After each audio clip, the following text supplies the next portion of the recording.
Muy buenas tardes. La Escuela de Derecho, Posgrados y Práctica Jurídica y su rector, el maestro Fernando Vázquez Muñoz, les dan la más cordial bienvenida a esta entrega de Te invito a un café, conversemos sobre, y ahora será la importancia de la criminalística en la justicia penal. Y para hoy tenemos una invitada de superlujo, la maestra Adriana Pineda Fernández. Maestra, es un placer, buena tarde. Muy buenas tardes, doctor. Gracias por invitarme. Al contrario, la maestra Adriana Pineda Fernández es licenciada en Derecho y maestra en Procuración y Administración de Justicia por la Facultad de Derecho y Ciencias Sociales de la UAM.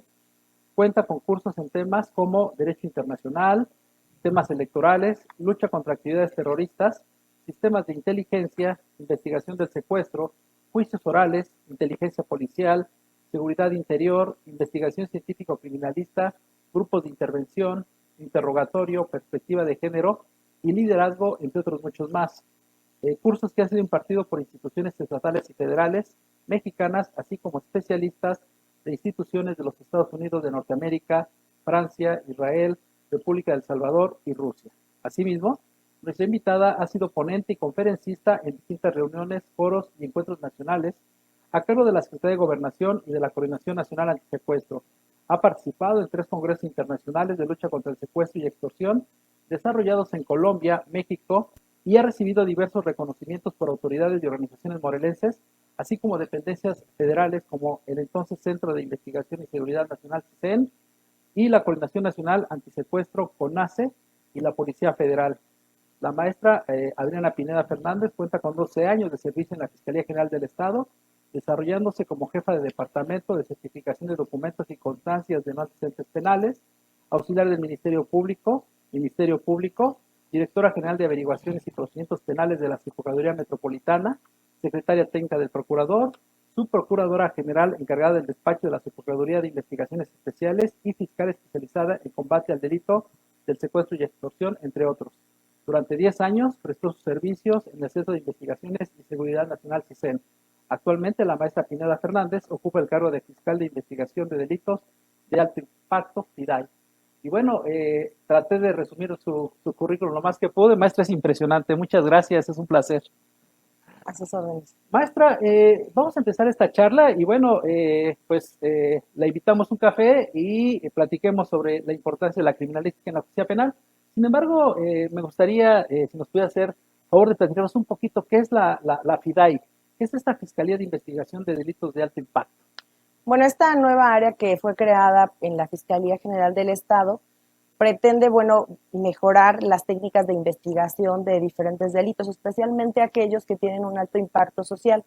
Entonces ahora voy a tener la facultad de poder atraer investigaciones que generen justo ese impacto social. Por ejemplo, homicidio, robo de vehículo, algunas cuestiones sobre delitos contra la salud, en el mismo caso de secuestro y extorsión, que va a permitir unificar todo lo que se está investigando en materia también de análisis para poder conjuntar esa información e identificar las diferentes áreas en las que algunas organizaciones de la delincuencia organizada o asociaciones delictuosas pudieran estar incidiendo y tengan relación unas con otras. A veces decimos que una persona que delinque a veces inició por un robo de vehículo y después fue a delitos contra la salud y después a lo mejor llegó a extorsión, a lo mejor a secuestro. Y solamente nos dedicamos a ver como el récord criminal, pero no establecemos los vínculos que tiene, sus conexiones con otras actividades. Y entonces lo que vamos a buscar es que estas acciones de alto impacto o que tienden a generar organización dedicada a la delincuencia organizada o asociaciones delictuosas, podamos estudiarlas también en materia de investigación en su integralidad. Entonces, esta nueva área va a poder hacer esa atracción de esos asuntos que tengan a veces conexidad entre sí para poderlos investigar en un gran paquete, no tener fragmentación como se ha pretendido ahora ya en el plan de investigación en materia penal, que busca la integralidad y no que esté disperso. Entonces, esta es la tendencia general que quiere la unidad. Nosotros vamos a estar a cargo en esta nueva fiscalía de ocho áreas de investigación. Una de ellas es la Fiscalía en Secuestros y Extorsiones, que esa es la que ya está en este momento formada. Otra más es la de Extinción de Dominio. Otra más la de Investigación Financiera, que eso va a permitir de la mano poder integrar también qué está pasando con aquellos activos que recibe la delincuencia, en qué los están aplicando y poder también recuperar ese dinero y poder retribuir también a la víctima pero también evidentemente alguno de estos pasará a ser patrimonio del Estado. También vamos a tener nosotros un área que es de técnicas de investigación bajo control judicial. ¿Por qué? Porque necesita tener todo un andamiaje tecnológico que permita recibir la información que nos proveen diferentes entes, por ejemplo, la Comisión Nacional Bancaria, que nos remite también las empresas telefónicas, también aquella información que se gesta también en los cateos, por ejemplo, para poder nosotros tener un control de lo que se está solicitando, no, primero procedente, que sea legal, y tener una vigilancia sobre estos actos de investigación donde estamos solicitando precisamente esa autorización judicial, particularmente todo lo que tiene que ver con áreas de intervención de comunicaciones para tener los registros, pero así también de esta información unida también va a generar una información de inteligencia, el cruce de información en tiempo real, el ordenamiento de todos los datos que se van acopiando y establecer su interrelación para que así podamos, insisto, entender mejor el desarrollo de los delitos, encontrar los vínculos y poder nosotros tener mejores investigaciones que pudiéramos estar presentando ante las diferentes autoridades. Entonces, esta conjunción pues va de la mano, investigo el patrimonio, investigo sus redes de vínculos, investigo bajo técnicas especializadas con un control judicial aquellas comunicaciones que nos son de utilidad para poder establecer no solo el vínculo del teléfono o de una llamada, sino la profundidad de la comunicación que se gesta entre los actores delictivos que estamos investigando. Y por otro lado también vamos a tener investigación del delito de tortura y el de trata de personas. ¿Por qué? Porque también requieren una especialización y lo que se requiere es generar modelos similares a como iniciamos la unidad antisecuestros. ¿Para qué? Para que tengan esos procesos integrales y sea la propia unidad la que se encargue de principio a fin de atender los asuntos. ¿Para qué? Para que podamos seguir en todas las instancias la revisión de los procedimientos que vamos iniciando desde que tomamos la denuncia, cómo desarrollamos la investigación y cómo la llevamos a juicio y las posteriores etapas. Porque eso también ayuda a que las víctimas tengan una cercanía con la autoridad y no sientan que a cada momento se les está cambiando de agente del Ministerio Público o que no tengan la debida asistencia jurídica por asesores especializados en la materia en la que ellos están siendo víctimas. Entonces, lo que se busca con esta área es generar este andamiaje estructural dentro de la institución e ir eventualmente creciendo para expandir el modelo a las fiscalías regionales también y ellos puedan, como una unidad autocontenida, tener todos los procesos, es decir, que un fiscal, por ejemplo, regional, pueda en el futuro ya tener, ojalá sea pronto, también el control o el mando de su policía. ¿Por qué? Porque esto da estructura. La policía va a estar al mando del Ministerio Público, evidentemente, en el desarrollo de la investigación. Entonces eso va a guiar también y vamos a poder fiscalizar mejor los actos de investigación que se van a realizar. Entonces es todo un proceso que se va a iniciar en este momento bajo la FIDAI, pero que tiende a replicarse a las fiscalías regionales para que contando con sus propios equipos también en materia científica, que es todo el área pericial, vaya encauzando todas sus investigaciones de una mejor manera. Hoy no se puede entender una investigación que esté fragmentada, que unos estén por un lado y otros por el otro. Hoy tiene que unirse todos los datos para que los datos que se producen dentro de una carpeta de investigación no sean elementos estáticos, sino que tengan una dinámica constante como si fuera un dato electrónico, ¿no? Entonces, esa interrelación va a vivir permanentemente activa porque si hoy vienen a denunciar a alguien que le apoda, no sé, el negro, a lo mejor tenemos uno en el pasado que no habíamos detectado y que este cruce de datos nos va a poder decir, hay 50 personas con este apodo, a ver en qué sector están estos, bueno, hay de estos que tenemos 5 corresponden al sector donde tú estás buscando a un individuo con estas características. A ver, este individuo, ¿qué características está describiendo la víctima? Pues una estatura de tanto, una complexión de tanto, o un tatuaje así. Bueno, entonces veo de estos 5, ¿cuál pudiera corresponder a las características de este individuo? De tal manera que hay un dinamismo en la conexión de los datos que nos permita pues fortalecer las investigaciones de la Fiscalía. Wow, qué interesante y qué mayúsculo el trabajo que tiene usted.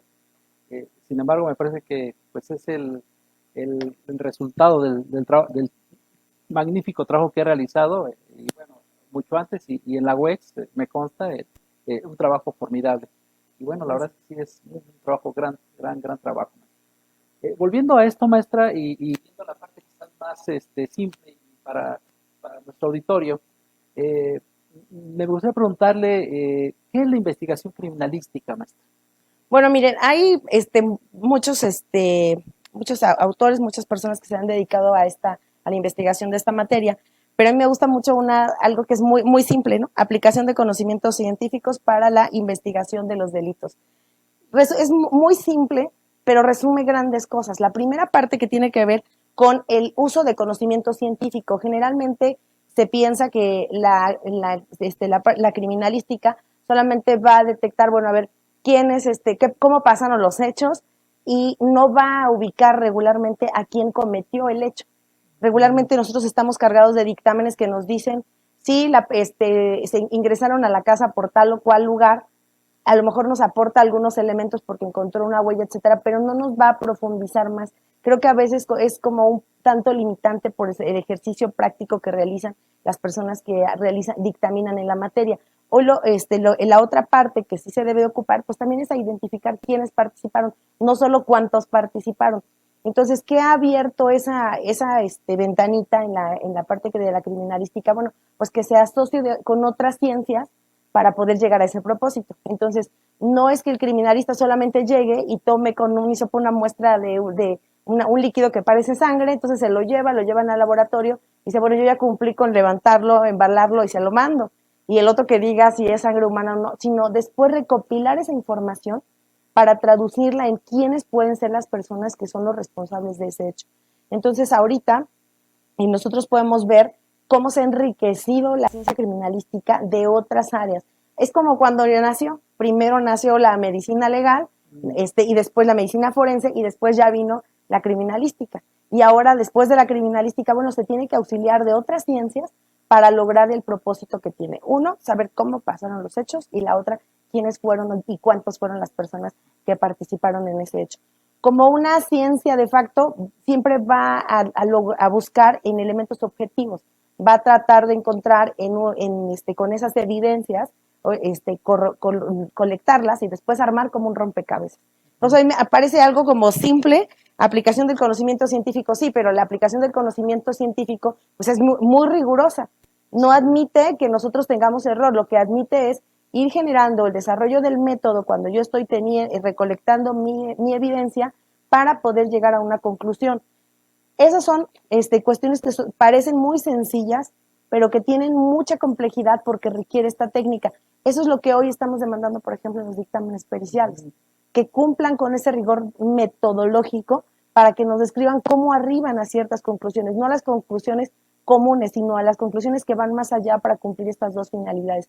Por supuesto que también la ciencia criminalista nos permite a nosotros tener ese auxiliar que se fija en todos los detalles, que se fija en todos los resultados de las diferentes ciencias cuando estamos investigando un caso, y va a interrelacionar toda esa información para producir un resultado, insisto, en estas dos vertientes. Entonces, creo que la criminalística hoy, bueno, pues es como el arbolito que va teniendo muchas ramas, pero que al final el fruto que va a dar va a ser el resultado de toda esa interrelación. Y creo que poco a poco ha ido creciendo de manera considerable. Creo que hoy la mayoría, antes había muchas escuelas de derecho, creo que ahora hay muchas de criminalística, porque lo que se necesita para toda la gente que estamos en las áreas de procuración de justicia, impartición de justicia, es tener verdaderos expertos en la materia, ¿no? Y que ellos nos puedan demostrar científicamente que su conclusión no deviene de una apreciación personal o de un cúmulo de experiencias, sino del ejercicio metodológico y científico que nos permita llegar a esas conclusiones. Entonces, creo que la exigencia que nos da la misma Secretaría de Educación Pública, ahora ya al tener una licenciatura, nos habla de cómo se ha profesionalizado, de la exigencia científica que requiere esta materia, y en consecuencia, pues la vigencia para que podamos tener esa materia también impartida en aulas y también como un auxiliar para nosotros en la investigación, y desde luego como un orientador muy básico también para los impartidores de justicia. Y qué interesante, maestra. Y esto ya en el proceso cobra una gran trascendencia, porque un proceso sustentado en pruebas científicas, pues va a dar lugar a una sentencia ya condenatoria, ya absolutoria, pero seguro de que ese debe ser el resultado. Es muy interesante esto. Hablando de ello, maestra, precisamente nuestra escuela tiene la licenciatura en criminalística, y bueno, muchos de los chicos que nos están viendo ahora, pues estudian esto. No sé, maestra, si nos pudiera comentar un perito en criminalística, ¿qué hace ¿A qué se dedica? ¿Qué, en la vida cotidiana, cuál es su función? Bueno, lo que sí es su principal función cuando realiza una pericia, tiende a ver cómo ocurrió el hecho. Pero para saber cómo ocurrió el hecho, no solamente voy a llegar y voy a observar, sino tengo que tener un método, inclusive para llegar a esa observación, a esa recopilación del indicio que me va a permitir analizarlo. Después voy a poder restablecer una conexión entre lo que acabo de colectar, la escena y el hecho que investigo. Después voy a llegar a ver qué metodología voy a aplicar para realizar también el análisis de esa evidencia, saber si está contaminada, si no está contaminada, si cumplo también en ese proceso con las reglas que ahora el sistema de justicia penal te impone, porque hay que tener una expertise en cadena de custodia para saber cómo lo voy a recolectar, pero no solamente lo voy a tomar, lo voy a meter en una bolsita y le voy a poner un etiquetado, sino cómo preservar esa evidencia. Hay evidencia volátil. ¿En qué momento, cuando yo llego a una escena del crimen, cómo lo voy a hacer? Hay una ventana, siempre les digo como un imaginario, hay un cuarto, una ventana abierta, ocurrió un homicidio, pero hay una computadora, la computadora tiene sangre encima y el sujeto aparentemente estaba sentado después de que lo victiman, está en el suelo, y hay una computadora prendida donde estaba trabajando. ¿Qué atiendo primero? Recolectar la sangre, guardar los datos digitales que se están presentando en la memoria RAM de esa computadora, la cierro y la apago, o cierro la ventana porque está lloviendo y se están mojando documentos que están encima. ¿Qué voy a hacer primero? ¿Qué procedimiento voy a utilizar? Entonces tengo que tomar la metodología que tengo que hacer primero para la preservación de esa escena. ¿Cómo la voy a preservar? No se trata nada más de que no entre nadie, porque de repente como que los peritos dicen, nada más que no entre nadie, ¿no? O cuido cuando analizo esta pericia si dejó que entraran o no entraran. Entonces no se trata solamente de llegar a un lugar y de inmediato ingresar, sino tengo que observar las condiciones para poder ver cuál es mi evidencia volátil, cómo la voy a preservar yo, perito, cómo la estoy recibiendo, pero también tengo que tener un panorama completo de registro de ese lugar para saber qué equipo voy a llevar y cómo lo voy a utilizar en el lugar. Las condiciones del clima también son importantes, si voy a llevar una lámpara, si voy a iluminar artificial, si tenemos iluminación natural, si tengo que iluminarlo artificialmente, cómo cambian las condiciones de esa iluminación en una fotografía. Es decir, son una serie de elementos que se tienen que tomar. Entonces, no nada más es llegar a un lugar y tratar de ir a recolectar una evidencia, sino tratar de tener la integralidad de la formación profesional que tengo para decidir qué método voy a emplear desde que estoy llegando al lugar. Entonces, ¿a qué se dedica? Bueno, pues a llegar a esas escenas y prácticamente a tomar una fotografía general que permita metodológicamente decidir qué voy a hacer, cómo la voy a manejar, cómo voy a recolectar esos pedacitos de mi rompecabezas y después voy a llegar a mi laboratorio de criminalística a ordenar mi información, a poder sistematizar mi información, a generar un análisis de la información para producir un resultado. A veces se piensa que el dictamen pericial o que un perito nada más va a llegar a hacer eso y casi les confunden con los policías científicos, ¿no? Aquel que tiene capacidades para procesar una escena, entonces llega el policía, hace recopilación de alguna evidencia, procesa y se va. Esa no es la función de un criminalista. El criminalista tiene, insisto, dos misiones. Poder establecer qué fue lo que pasó y quiénes participaron en ese evento. Si su actuación no está encaminada hacia allá a través del desarrollo y aplicación del método científico, estamos perdidos en el dictamen. Y entonces tiene que reforzarse la idea en ellos que tienen que prepararse de manera integral. O sea, no basta nada más saber procesar un indicio y recolectarlo, si no voy a saber la interpretación ni las ciencias auxiliares de las que tengo que echar mano para que pueda resolverlo. Hoy un criminalista es fotógrafo, es perito fotógrafo, es de perito en dactiloscopía, en la foscopía y se vuelven expertos en todo. Pero les digo, no es el todólogo, o sea, es la persona que se auxilia de otros para producir un resultado. Y ese respeto entre la ciencia, entre los expertos en diferentes ciencias, tiene que ponderarse. Es algo fundamental y hoy parece que o sea, sí tienen que tener una formación integral para poder, como les decía, llegar a una escena, pararse y determinar qué voy a hacer primero. Sino tienen que tener esta integralidad para que lo puedan desarrollar. Porque le digo, llegan a una escena como la que planteaba hace un rato, tiene la ventana abierta, está lloviendo, se está metiendo el viento, las hojas del escritorio donde estaba trabajando están volándose al piso, se está metiendo el agua, se está mojando el material, pero en la pantalla tengo en la memoria RAM de la computadora una información por la que a lo mejor pudieron haber matado al sujeto y no lo sabemos. Entonces, ¿qué voy a preservar primero? Entonces, tienen que tener esa integralidad metodológica. Por eso, insisto, hay que trabajar mucho con los jóvenes para que también vayan tomando la especialidad que va a participar dentro de este desarrollo o tomar también muchos diplomados, muchos estudios adicionales para que sí conozcan de todo, pero para que lo usen como auxiliar, porque también hay expertos para eso. Ahora pareciera que se fragmenta, pero no, es que necesitamos que alguien que tenga ese conocimiento pues nos dé el resultado, no podemos ser todólogos. Interesante. Y imagino aquí que la lógica juega un papel bien importante. En el trabajo de criminalista eh, se basa muchísimo en cuestiones de lógica. Qué interesante, maestra. Maestra, han pasado ya 12 años, 2008, que vino la reforma al sistema de justicia. Eh, Después de 12 años, maestra, ¿cuál ha sido el impacto que ha tenido la criminalística en el sistema de justicia penal? Bueno, hoy el reto también pues del nuevo sistema es que nosotros logramos introducir esas pruebas o desahogar esas pruebas en los juicios orales. O sea, no es nada más un elemento orientativo durante las etapas de investigación, la primera y después la complementaria, sino también se constituye para nosotros, primero a lo mejor un orientador durante el proceso de investigación, pero también determinante como una prueba cuando se desahoga en el juicio oral. ¿Por qué? Porque nuestro perito experto ya va a poder presentar todas las piezas del rompecabezas y generar un resultado que pueda orientar al juzgador en que aplicando ciertas metodologías se pudo unir toda esa información. A veces presentan, sí ha tenido un gran avance, ha ayudado mucho, pero yo creo que todavía tiene muchos retos por delante porque podríamos esperar que en un momento determinado el perito criminalista logre unir todas las piezas del rompecabezas y explicarle al juez que con esas ciencias auxiliares pudo arribar a tales conclusiones, que es lo que no se hace.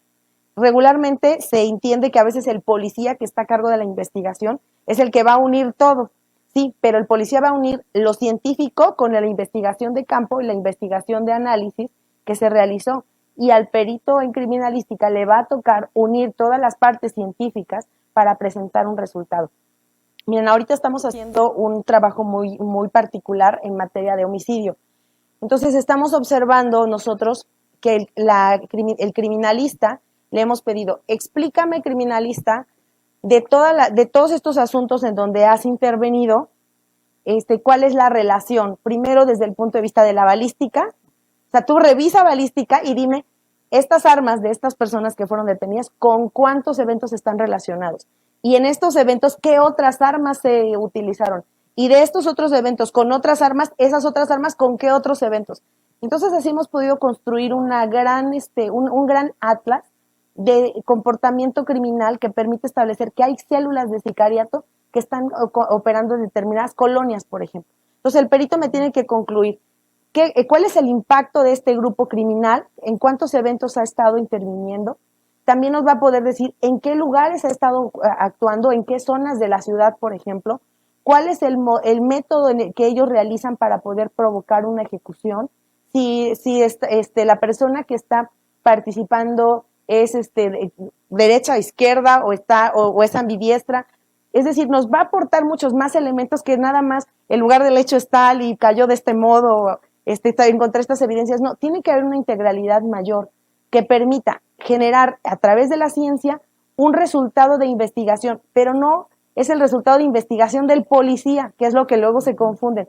Es un resultado de la investigación de las diferentes disciplinas que unidas por el criminalista va a poder generar un marco de interpretación y decir al Ministerio Público o al juez, esto interpretado científicamente ocurrió de este modo porque las trayectorias balísticas, porque se disparó desde tal lugar, porque encontramos esta posición del cuerpo. Puede dar la interpretación, prácticamente va a reconstruir científicamente la historia de lo que aconteció, y eso es lo que pretendemos que sea.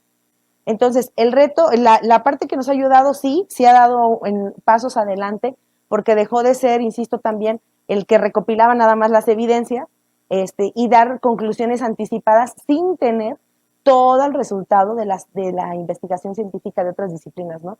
Biología, química, genética, antropología y otras auxiliares.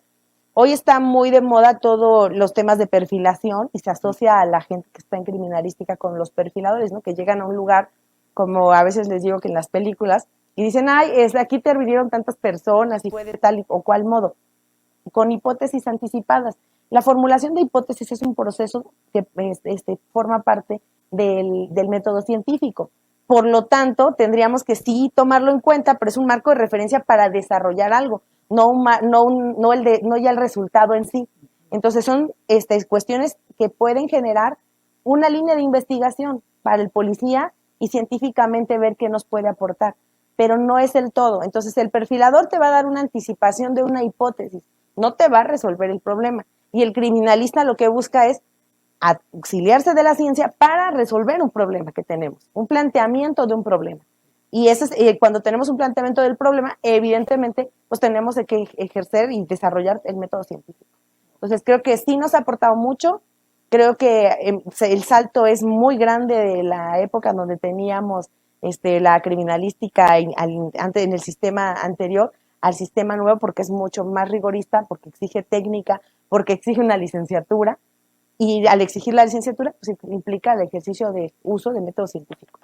Wow, qué interesante, o sea, qué interesante y bueno, pues los chicos que nos están escuchando vean nada más lo que les espera cuando salgan al mundo profesional, la responsabilidad. Sin duda alguna, la criminalística ha tomado un papel protagónico en este sistema de justicia y tendrá más futuro, maestra. Habrá un futuro más de la de la importancia de la criminalística en la investigación del hecho delictivo.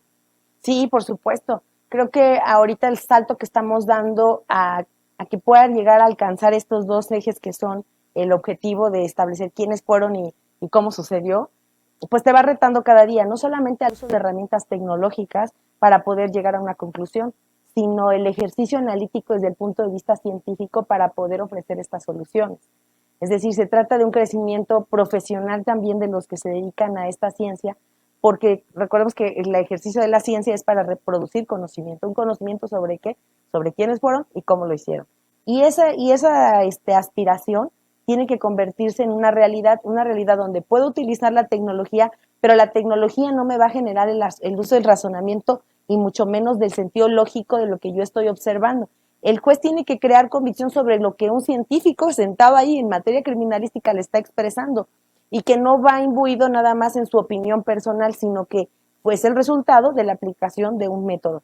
Y le digo, ahora que estamos uniendo ya incorporando a los peritos en criminalística al desarrollo analítico del resultado de diferentes casos para producir patrones de comportamiento, zonas criminógenas de una organización, conductas que se están cometiendo, determinar las características de quién lo está cometiendo, bueno, creo que nos va dando un paso adelante, pero insisto, aún nos falta todavía profesionalizar mucho más en la recolección de evidencia, que aunque ya lo tenemos protocolos, están establecidos, todavía nos falta un poco más, todavía nos falta entender que hay determinadas disciplinas que tendríamos que estar echando mano para resolver.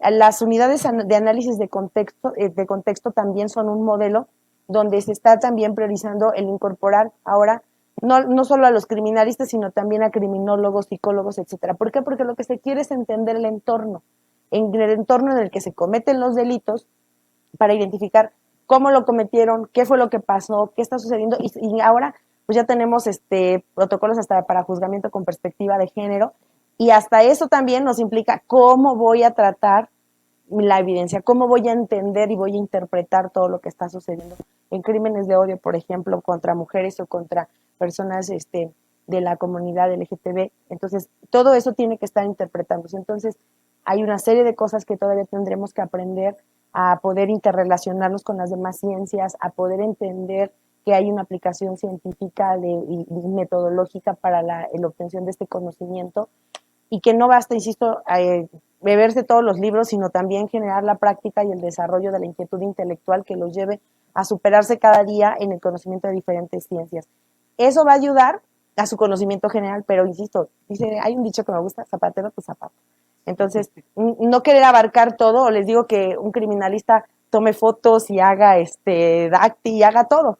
¿Por qué? Porque entonces se pierde y deja de tener el sentido de respeto también por la otra disciplina, que a lo mejor tú estás empecinado en que sí es y el otro dice que no. Entonces creo que el respeto a esa ciencia, de esas disciplinas, también nos ayudará a entender mejor y ayudar a que nosotros no podemos coexistir en la investigación si no vemos a todas esas disciplinas y con integralidad. Entonces, ahora el criminalista la verdad es que tiene una tarea muy bonita porque va a auxiliarse en muchas otras áreas para generar ese resultado. Y es una suerte también que podamos además convivir con todos los que tienen este conocimiento, que lo podamos compartir, ya no es como exclusivo y nada más es mío, o yo tengo solo la verdad, sino que entre todos construimos la resolución de los casos que permita pues orientar al Ministerio Público en sus hipótesis de investigación y en su plan de investigación en materia penal y a los jueces cuando van a dictar una sentencia. Qué interesante, maestra, y qué interesante escucharla. Seguramente nuestros alumnos van a quedar más enamorados de su carrera. Qué interesante. Muchas gracias, maestra. Realmente estamos muy agradecidos, sabemos de la gran responsabilidad que tiene de su tiempo y que nos regale una hora, la verdad, para nosotros es maravilloso. Maestra, ¿alguna conclusión para terminar? Pues la verdad es que siempre es muy grato poder compartir con ustedes, encantada de que los jóvenes puedan, insisto, tener cuestiones aspiracionales, a ser más profesionales, a mejorarse, a seguir viniendo a estas prácticas que se realizan en esta escuela. A mí me consta que la gente que sale de aquí también tiene un nivel de preparación muy bueno.